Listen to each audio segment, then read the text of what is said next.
Hello everyone and welcome back to another video from KoiKoiDesigns. Today I will be sharing with you the drawing process that I followed in order to create this original character.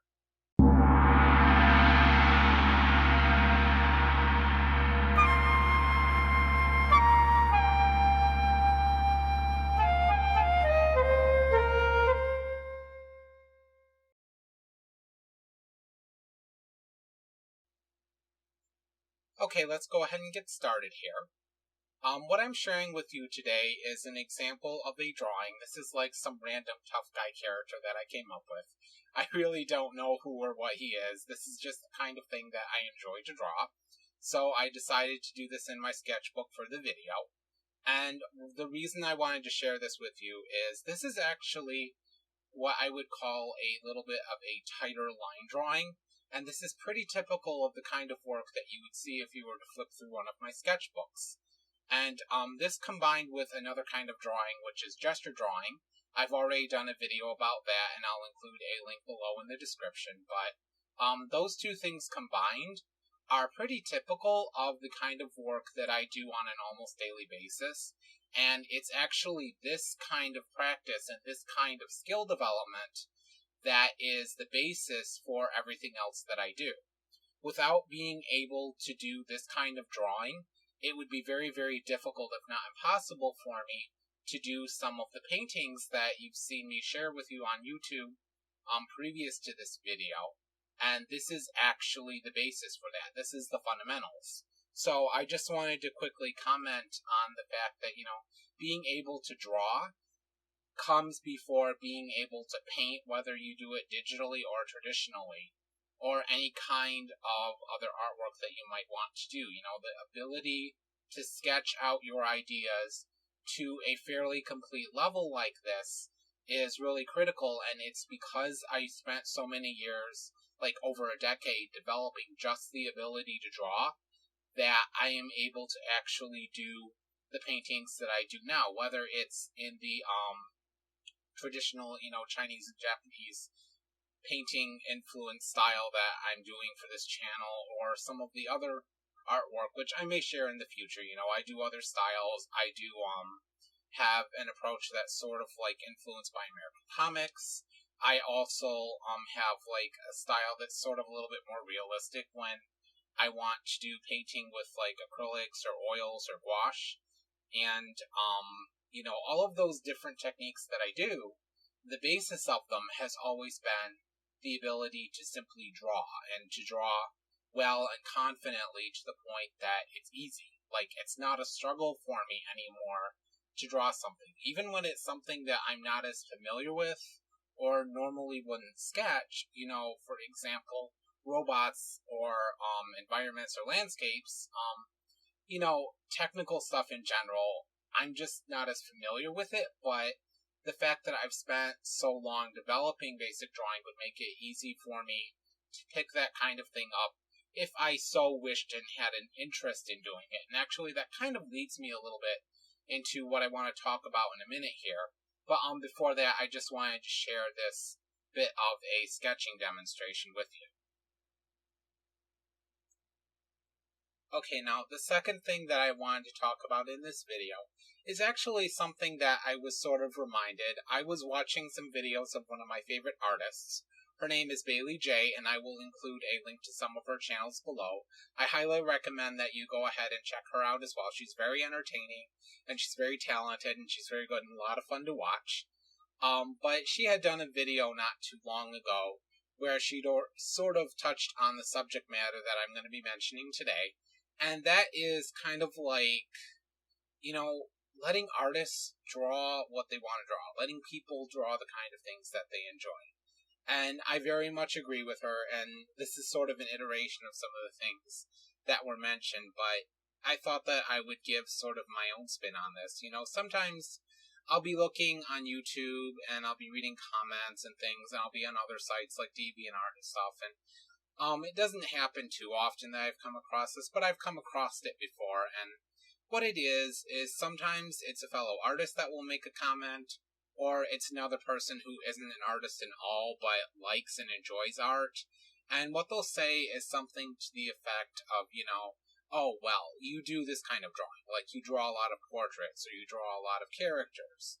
But you really should do more environments, or you should do more mechanical drawings, like mechs.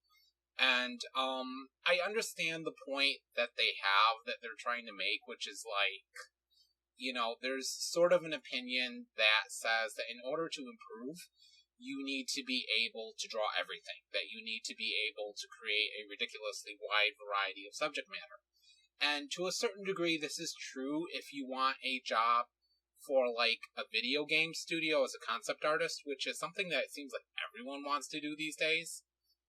Another example would be if you're doing freelance work for illustration, depending on the kind of market that you're aiming for, you may have to show that you do a very wide and broad variety of subject matter. But that being said, the flip side of that is that, that's not always the case. There are also a lot of artists who specialize. There are landscape artists, there are portrait artists, there are character artists, and they just are really, really good at what they do.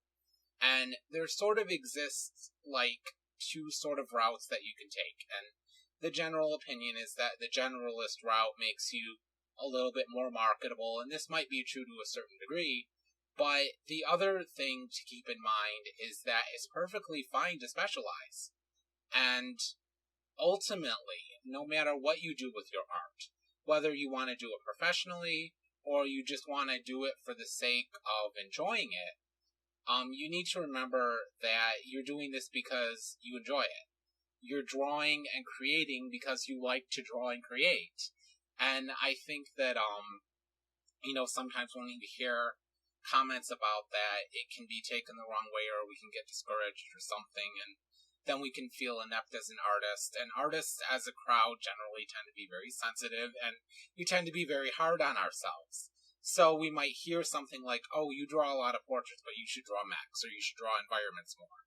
And we might take it to heart, and I've done this before, I've sort of listened to those kind of comments from other artists and other people, and what happens is that ultimately I either just end up not doing it too much, or I end up hating the drawings that I'm doing. And it's because I'm trying to force myself to draw something that I'm not enjoying. And I think when you're doing a drawing and you're not enjoying it, it's definitely going to show through, and you're not going to be happy with the piece. Versus if you're drawing something that you enjoy, you have a greater chance of creating something that only looks really cool, but something that other people are going to pick up subconsciously on the fact that, if they compared that drawing to the one of the stuff that you typically wouldn't do because maybe you don't have an interest in it, they're going to be able to tell that, the drawing that is going to be quote-unquote the better drawing is going to be the one that you did because you had a certain passion for it and a certain interest in it. So I just wanted to share sort of my 2 cents on that. And, there is a time and place for needing to expand your skill set, but it's also possible to do so not just by doing things that you're unfamiliar with, which I think it is good to do that, but, you're always going to have your specialty. You're always going to have that 1 or 2 things that you really enjoy drawing. And I think that the majority of your energy as an artist is probably better placed in trying to get really, really good at drawing the kinds of things that you enjoy. If that's mecha, then get really awesome at mecha. If that's doing character designs, get really awesome at character designs. In my case, it took a while to find it, but I combined my interest in Oriental culture and years of experience actually as a martial artist, combined with an interest in, the language as well as the artwork of both China and Japan, and I took that and that influence and interest kind of finally crossed over with my artwork, which is how I sort of ended up with the style and the method that I'm using today. And it's really good to be able to do that, and the key is that, I let my passion and my interests sort of drive my art. And it's that kind of thing that keeps me going, that keeps me wanting to make these videos and spending my weekends creating this kind of stuff and sharing it with you guys, because hopefully you enjoy it as much as I do. But I just wanted to, like I said, I just wanted to put my 2 cents in on that, and just kind of comment that ultimately art exists because we as artists create things that we enjoy to share with other people who hopefully enjoy them as much as we do. And ultimately, that's the reason that exists in the first place, that art is even a thing. So I just wanted to share that with you today. With that, I'm going to leave you for this video, and I hope you look forward to the next one. If you liked it, please feel to go ahead and subscribe or hit the like button, and I will see you guys in the next video.